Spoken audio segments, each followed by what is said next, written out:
فاطمه ګل په یوه شپه کې څومره پیسې اخلي او څه کارونه کوي. که غواړئ چې تاسو هم خبر شئ نو دا ویډیو سره تر اخره پورې وګورئ او که زموږ چینل باندې نوي نو زموږ چینل هم سبسکرایب کړئ.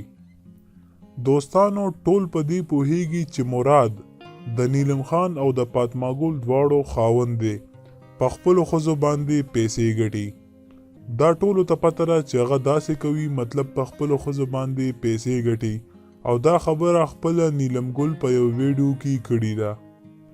نیلم ګل ویل چې مراد به ماته سړي راوستل، خو دوستانو تاسو خبرئ چې فاطمه ګل ته مراد کم ځای ته سړي راولي او د یوې شپې څومره روپۍ اخلي.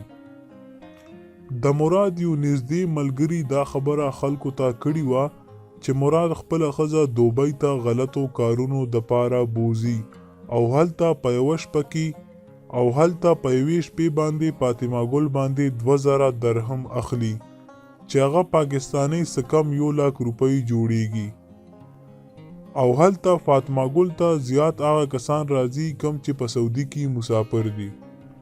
ملګرو دا د پښتو څه چې د مسلمانانو دپاره هم ډیره زیاته غلطه خبره ده چې خپلې ښځې سره داسې کارونه کوي او پیسې پې ګټي. دوستانو داسې خلکو د پښتنو غیرت بیخي ختم کړو، ځکه چې د پښتنو یوه نمه ده، خو کله چې داسې خلک پیدا شو نو هغه نمه یې ډیره زیاته بدنامه کړه.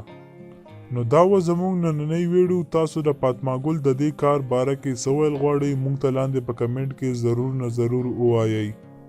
تر بلې ویډیو مو په لوی الله سپارم.